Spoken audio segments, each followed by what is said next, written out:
So as everybody continues to join in, I think we'll get going here.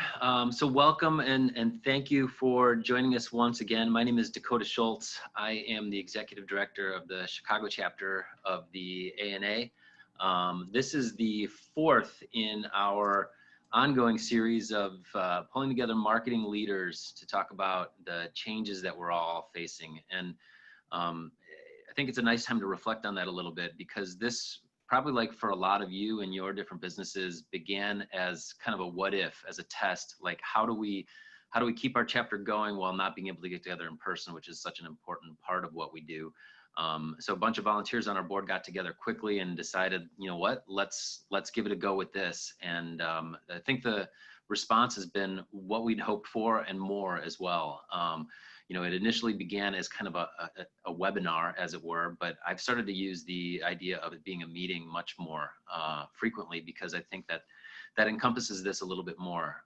It's a sharing of ideas. It's casual in nature, but that doesn't mean that it's not informative and insightful and aspirational in any kind of way as well. And I think the events that we've done up to this point are a testament to that, and I'm very excited for the one that we have today as well. In that regards, I continue to invite everyone to provide feedback, criticisms, suggestions on guests to join us for topics that we should cover, even formats as we can kind of continue to adjust what we're doing. So you can email me, you can connect on LinkedIn, and welcome that feedback. A few logistics for today. As I mentioned, it is a meeting. So for those of you that have been on lots of different Zooms, we have this set up as a meeting versus a webinar. So that means that we can see you, you can see us. We're able to control your microphones for the first portion of this. And then when we break into breakout rooms, you'll have control back of your mics and your cameras and all that. So just be mindful that you're being seen if you want to be seen. So thank you for that. Thank you for wearing pants today as necessary. So before we get going in terms of introductions, I do want to just give an additional thanks to Roland Jacobs, who was our previous moderator for the first three events.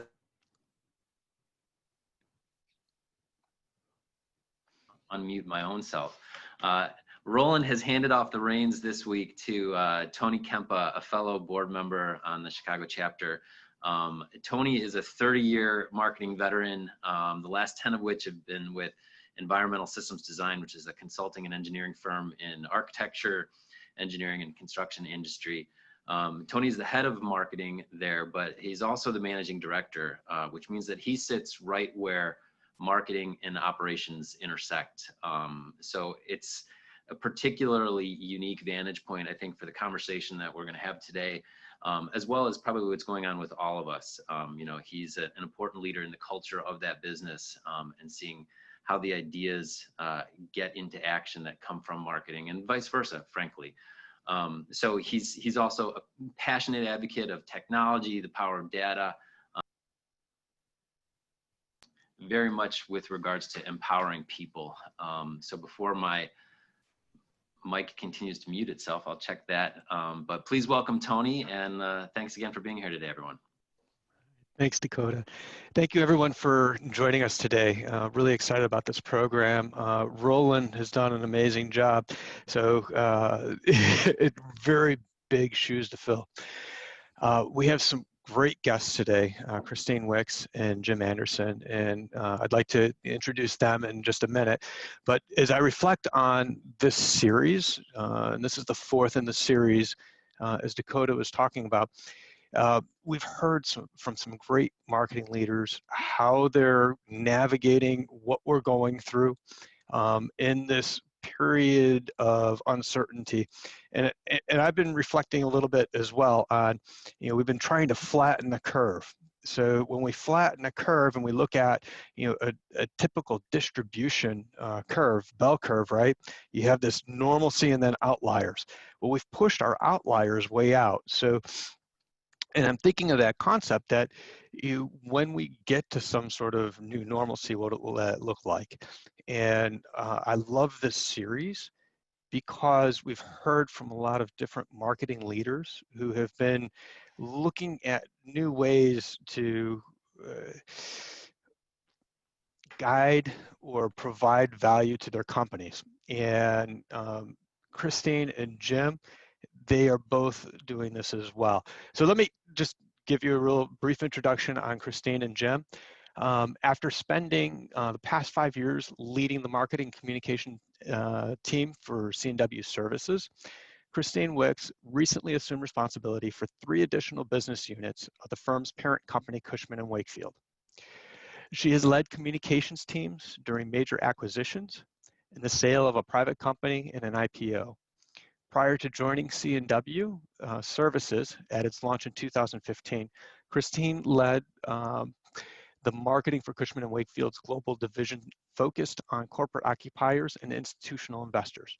She has previously held marketing leadership positions with Equity Office Properties, Equus Corporation, and Wish Janney Elsner Associates, among others. What's important is she began her career in public relations, and she has been in the real estate industry, nonprofit, and she's also helped consumer clients. Jim Anderson is currently responsible for the redevelopment, marketing, and rebranding of Chicago's iconic Willis Tower, which is now undergoing a $500 million redevelopment. His marketing effectiveness has evolved through corporate and property level marketing positions with several of the most recognized commercial real estate developers, management firms, including Starwood Capital Group, Macerich, Simon Property Group, GGP, Enterprise Development Company, and Brookfield. Jim's roles have led to many B2B brand partner sponsorship alliances with some of the most recognized brands in the world, including Nike, Target, Macy's, Cadillac, Pepsi, Disney, and Kellogg's.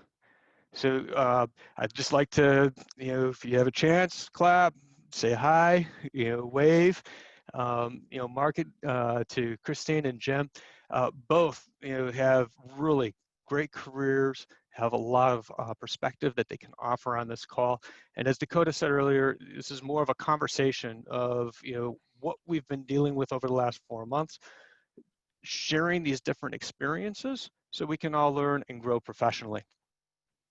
So to get to know Christine and Jim just a little bit more, we're going to do a lightning round. It's a little bit different.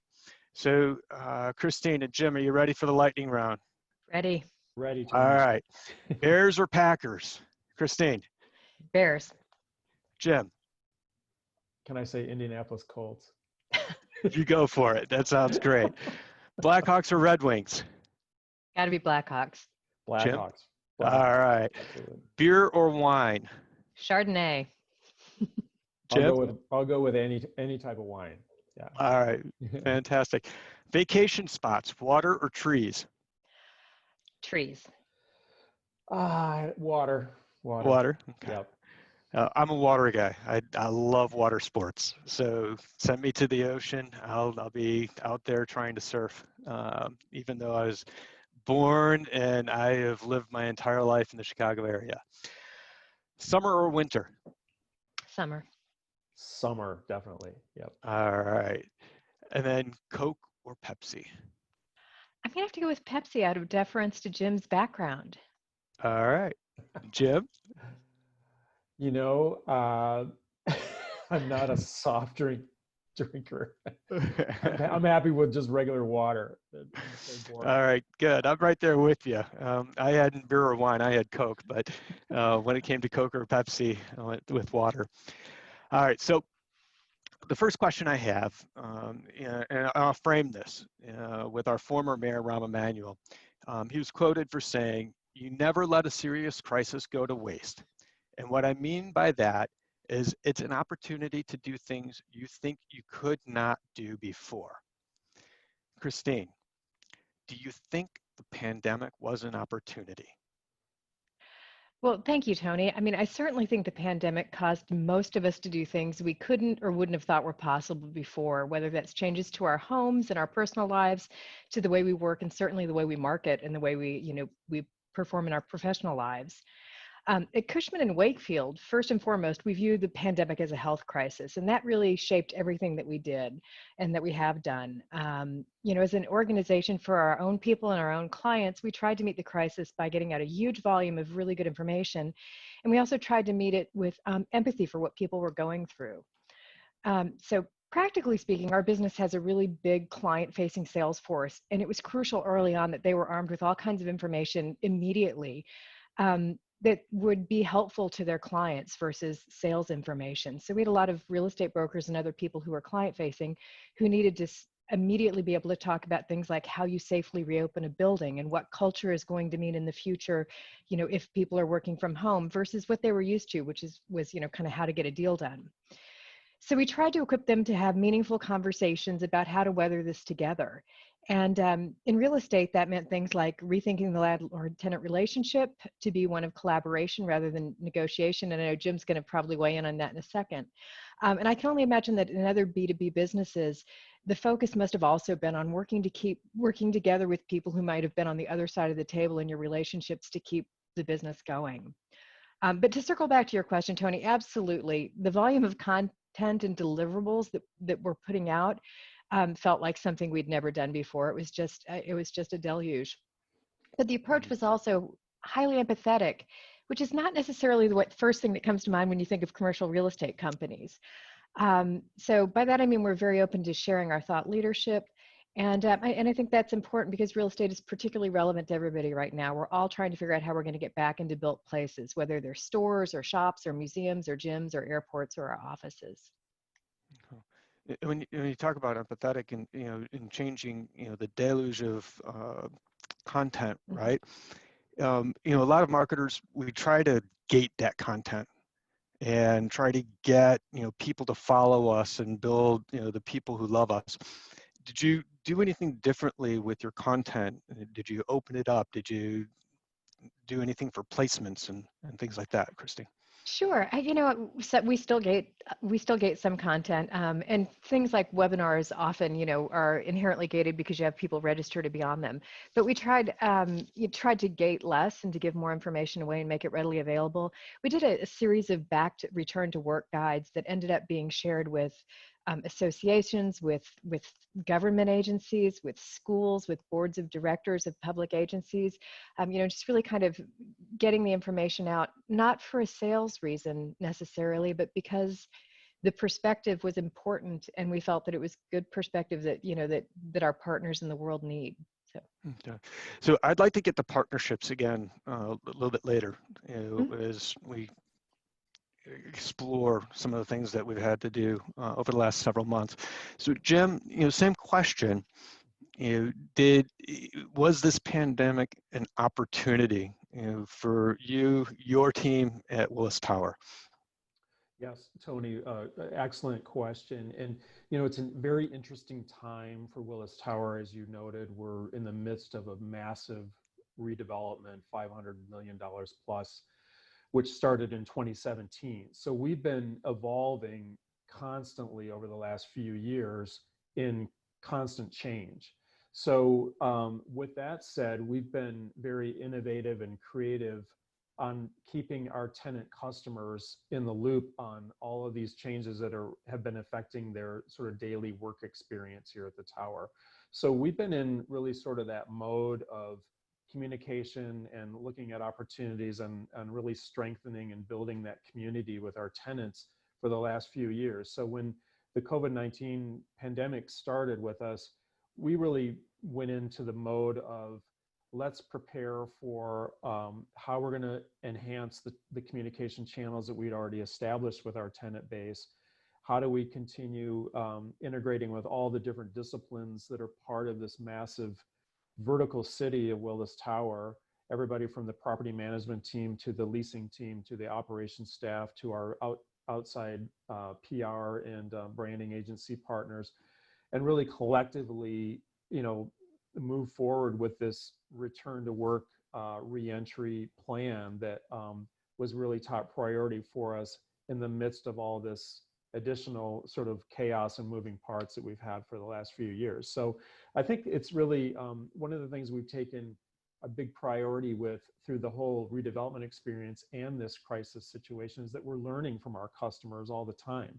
We want the feedback from our tenant contacts that are representing over 100 companies here in Willis Tower. We're, elevating those communication channels based on what we're hearing from our tenants, because the consistent message we're hearing a lot is our tenant experience is changing, and we're creating opportunities for different types of options about what that work environment is going to be here at Willis Tower. What's that flexibility that our tenants are going to have when they return, but also sort of balancing that mix of working from home and being here in the workplace.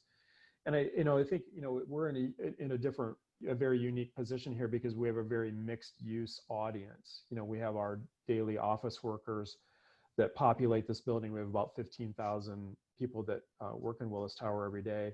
But we also, with our redevelopment, we've added 300,000 square feet at the base of the tower that is going to be a mixed use collection of retail, dining, and services. And we have several of those tenants that are open right now.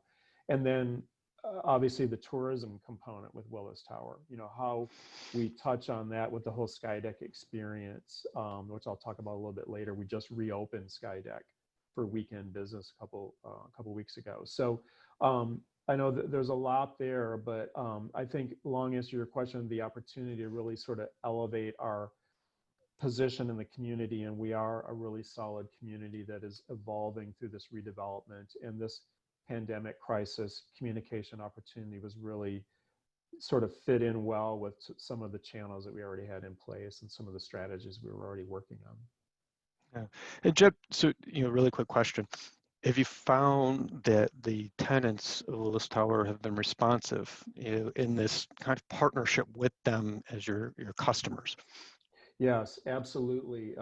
As I mentioned, we've done a few surveys, everything about, what their feedback is on some of the amenities that we've added to the tower through this redevelopment. What are priorities for them with the new amenity spaces and cafes and food operators that we've added to Willis Tower, and even our new fitness center. We have over 3,600 members of this tenant exclusive fitness center. What are the priorities from those tenant users, and how we can help address those? Everything from health and wellness, and that's our main priority, and cleanliness and communication and sanitization, all those different things that were really important. So we learned a lot through some of the surveys that we've done the last couple months. And then now we're in the really sort of the mode of delivering those things and keeping those real-time communication channels open. And I think that, there's a lot to be said for that. We've gotten a lot of feedback that our tenants sort of have a sense of calm almost, because they feel that they're in the loop through the Willis Tower app, which is an exclusive app program we launched last year. We have a whole return to work navigation communication plan that's on willistower.com. And then obviously through tenant contact memos and information that we're giving to our tenant contacts that they can easily cut and paste and put into their own internal communication. So I would say that the communication and the response that we've gotten from our tenant customers is very strong, and they're looking to us to really, help them along as they look ahead to the next couple of months about return to work dates, et cetera. Okay. So it sounds a lot like integrated customer type marketing, working with them, continuously listening to what they're looking for and adjusting really quickly. So going back to partnerships, Christina, I want to ask you about, some of the partnerships that may be new or have changed since the pandemic began, that's impacting yours and your team's response or your day-to-day activities. So, how has that, shaped some of the things that you're doing at Cushman now with partnerships? Have any of them changed? Which ones are surprising you? Yeah, so I'm probably not going to answer that exactly the way you might have thought I would, but Cushman is a global organization. We've got, I don't know, 40,000 people around the world. And about a year ago, we purchased the largest property management firm in China. And so, still integrating, still getting to know all of our colleagues and our partners in China. And of course, when this pandemic started, there was just a wealth of knowledge that came out of their experience, being months ahead of us. So in some ways, the pandemic, in many ways, the pandemic made the world really small for us all, I think. And in a global organization, it really pushed people to work together much more closely than they probably had in the past, and much more quickly than they had in the past. And I think that's kind of gets back to the idea of empathy, and just this was a health crisis for everybody, and how can we all kind of put down whatever barriers there might be that are territory barriers, or time zone barriers, or language barriers, whatever it was, and just partner within the organization to work together really well. So that's kind of one thing. There are all kinds of people in our organization who have, partnerships with the Wellness Living Lab and other organizations, in healthcare, et cetera, that helped us form some of the guidance that we were giving people. So a lot of kind of public-private partnership isn't really quite the right word, but kind of, working with people who weren't necessarily clients, but people who had a stake in the game of getting people back to work. I think the other thing that we saw that is really interesting is kind of who's at the table when we're talking to clients. Where a real estate transaction usually is a really long, several year, a months and months long site selection kind of process, and you end up talking to real estate people first, and then maybe HR pay people a little later when you get closer to a deal, and maybe finance down the road, and IT even farther down the road. It seemed like that partnership on the client side and on our side really conflated, where all of a sudden everybody was talking about the holistic workplace, the holistic company, both on our side and on the client side. And it really was just kind of a different group of people that you were speaking to, because again, I think barriers came down between divisions and organizations, and the way that people think about their space as not being a real estate issue, but being a people issue, and being a culture issue. Mhm. Going to stop there, tongue-tied. No, it's all good. Thank you. And again, this is really meant to be more of a conversational sort of, we're learning from each other as we explore some of the things that are going on that are beyond our control. And I love some of the points that are coming up. That we're quickly adapting, and we're working internally and with our external customers to evolve our marketing strategies, because what we had planned for 2020 and beyond might not be as relevant. And I think, Christine, you mentioned earlier too, working with education clients, working with healthcare and others, I find that really kind of an exciting opportunity, going outside of some of your normal markets to get feedback and guidance and learn, and then utilizing your partners in China to, they're a little bit further ahead of us. What are they doing? What are they experiencing? So I find that fascinating. And Jim, Yeah. For you, talking about these partnerships with the clients and external partnerships, have you, has anything come up? Has any of these barriers come down? Has anything sped up? What are some of the, the key things that you said, wow, I would have never thought that in 100 years?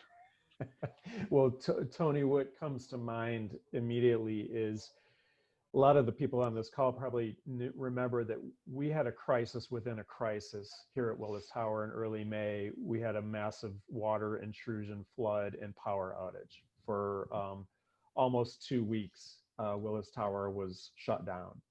And so, we were in the midst of addressing everything from the pandemic crisis arena to immediately diving into something that was completely unexpected here. And, and we were without power, for the first time in the history of this building since it was built in 1973. So with that said, we needed to really, I'll just give my part in the marketing and the PR side. We developed amazing collaborations with ComEd, for example, because they were integral in an integral outside resource to, get the power back on here. We had, 20 feet of water in the basement of Willis Tower, and we had to address immediately, how we were going to do temporary generators and how we were going to communicate all of this to our tenants who were, in some ways it was sort of a blessing that most people were working at home, because, this would have had a much different scenario. People would have been full-time here in the building during that crisis. But my point is that, we had to really strengthen those partnerships with city emergency services like, the fire department, ComEd, as I mentioned, and, how that every discipline in this tower was tied in with getting the reopening and the power back on scenario under control, so we could, focus back on getting people back to business here. So I do want to call out the amazing work that our PR team at Weber Shandwick did with managing the media relations and helping us with the communications crisis management with our tenants, because, they were fortunately on board with crisis management resources. And we had a very solid platform, as you can imagine, with a building like this, of this size, and this, this number of people working in the tower. We have a very concise, solid crisis communication platform. So fortunately, we had all that in place.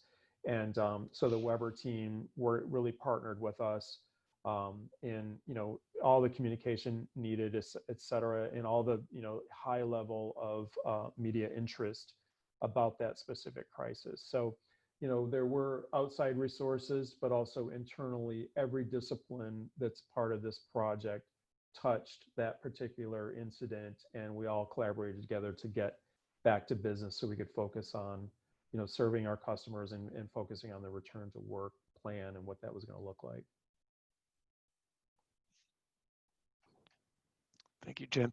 So there's the internal relationships, the external relationships, and that's a great example of partnerships that you might not have had before, where you can partner with another organization to help each other out. And I believe, Jim, you also shared, maybe you could share that with the team here, is that you actually collaborated with the ComEd marketing team as well, in developing something that was of value to them, as well as to Willis Tower. Would you be willing to share that? Yeah, absolutely, Tony. A great question. ComEd is obviously a major vendor resource for us here at the tower, because we're such a high-profile property.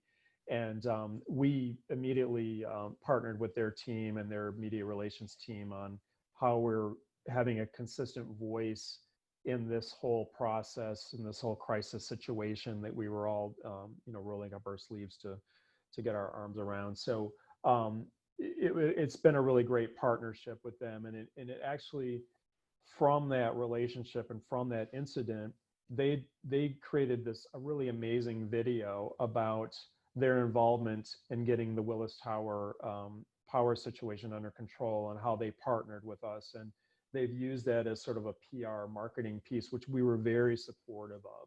And it's really the first time, since I'd worked on this project, and even really in my career, that I've had, a utilities resource like that has taken the lead on wanting to tell that story of this really unique collaboration on a building of this magnitude, and what their involvement was in getting this sort of, high-level crisis, even historic scenario, under control, because we sort of made history with this crisis. And was that at that high level. Some of you probably saw the photos of the city skyline lit up at night with this huge dark tower.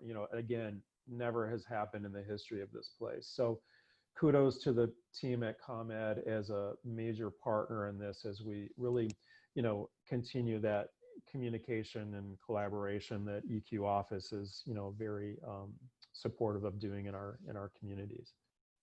That makes me think about something that I think we're seeing in a lot of industries as this pandemic has rolled out, and that's the change of what a brand means and what brand authenticity means. And in so many businesses, It's about the frontline people that are keeping things open, keeping things running, fixing the problems. You know, and it's not just healthcare and restaurant workers and it's janitors, it's the people fixing HVAC systems, it's the people in the supply chain. And I just think it's been, you know, kind of wonderful to see them become the, you know, the celebrated people in the business and in the industry and in the way brands present themselves. And, you know, a lot of times those are the workforces that are the employees that represent also, you know, a high amount of diversity and a high amount of, you know, hourly workers. And I hope that the regard for them, you know, through this pandemic and their elevation, coincides with some of the things that have been happening socially, and that diversity and inclusion and celebrating those, you know, everybody in our workforce and raising everybody in our workforce up becomes, you know, something that outlasts this pandemic. Mm-hmm.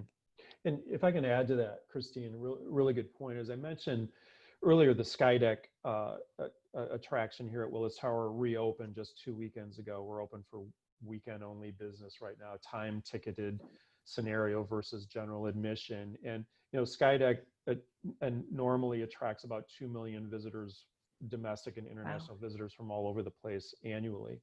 So it's been a very big focus of us to get the Skydeck experience reopened in some type of format. But with that said, you know, we've been very focused on, you know, what that experience is going to be like from a visitor standpoint. What are they going to want to know before they come here about cleanliness and elevator access and bringing their kids in and, you know, wearing masks and all those types of things, but still being able to enjoy the whole, you know, memorable experience of Skydeck. And with that said, we're even looking at how that message goes out externally to the tourism community, to the tourism docents who are doing the architectural boat tours, doing the walking tours. Those are those people that are out speaking and talking about all the great visitor attractions that Chicago offers, but keeping in mind and educating them about how we've addressed the experience so it's safe and health and wellness and, you know, very positive environments for visitors. So that's been sort of a different twist on marketing for that whole experience. Yeah, I love that we have marketing plans that we develop, you know, strategically, you know, for and with our companies, right? The pandemic, you know, changed some things very quickly for us, and you know, Jim, you know, your partnerships and talking about, you know, all the different components and the complexity just within one tower, and then Christine, some of the major revenue generators for Cushman Wakefield, what they had planned in the beginning years is not what it is now. And on our pre-call, you shared about how there's been, you know, a pivot within the organization too that builds on, you know, who are the frontline workers, who are the essential, who is keeping your clients, you know, up and running and ready to come in. Do you want to share a little bit more on how you had to pivot? Sure. Yeah. I mean, as an organization, so we have two divisions. One is C&W Services, and that's kind of the frontline janitors and maintenance people. And we've always talked about those people. They've always been central to our brand. And telling their stories has been like one of the best parts of my job is, you know, getting to tell great stories about people who do good things. Cushman and Wakefield also tells great stories about its employees, and you may have seen, you know, even billboards with employees on it. So our people are very, very central to both brands. But I think, you know, in this scenario, the ability to kind of get to those stories that are not just heartwarming stories but that are business stories about how we help clients, get that understanding out of an account team, get it back into the institutional knowledge, and help make sure that one good learning for one client becomes a good learning that can be shared everywhere has been a big part of what we've done. And it's been the lift. I think what, you know, kind of echoing what Jim's saying, the lift in marketing in this scenario has been internal and external communications at the same time. It's looking at every single stakeholder. It's making sure that every single person who has a vested interest, whether they're an employee or, you know, or a candidate or a client or a partner or a trade association that wants to know if we're coming back to trade shows, you know, just kind of making sure that everybody, to the best extent that you can, has the most information that you can get them. Mm-hmm. If I can add to that, just a couple of things to Christine's point. You know, in the office leasing world, we've been doing a lot of tweaking and refining of all of our marketing materials and really the voice and the story of how our office leasing team is speaking with the brokerage community about everything that's going on here at Willis Tower from the redevelopment standpoint, which, as I mentioned earlier, we're still continuing to move forward with our redevelopment plans. We've had some delays as expected, but we're getting ready to open our new Franklin entrance. We'll have, at the end of August, we'll have all 3 major entrances open to Willis Tower. So the redevelopment has continued. And so we want to keep that voice going out there, particularly with the brokerage community. And but we're also having lots of conversations with our leasing teams about what they're hearing from key prospects for office and the brokerage community about what are top important items that we want to really shout out as far as our elevator access, our touchless systems that we have in place. We have a program called MorphoWave, which is a hand-scanned building turnstile access program that we already had in place. Now we're really elevating that whole procedure, so building tenants don't have to really touch anything. They don't have to use a key card or anything for building access. So my point is that taking the brand story that we had and really sort of pivoting and going in some really positive different directions and making it really clear about what we are delivering from not only the redevelopment standpoint that is continuing, but also what we're doing from a health and wellness and environment and workplace of the future, how that looks and how that is going to be placed as a high priority with those audiences. Okay. Thank you both. So part of this series is we're going to break this out. We're going to go into break rooms. We would love for everyone to stay on the call during the, what we call maybe the networking or sharing and learning portion of this program. And then come back for a few closing comments, thoughts, sharing some of the things that we learned in the breakout room. And we'll get about a minute before the breakout rooms end and we bring everybody back together. So with that in mind, as an icebreaker, and you don't have to follow this, in your breakout rooms, what are some of the barriers that you're overcoming? Or what are some of the big changes that have happened in the last couple of months that either surprised you, disappointed you, or you're really excited about? So with that, we're going to go into our breakout rooms and see you on the other side.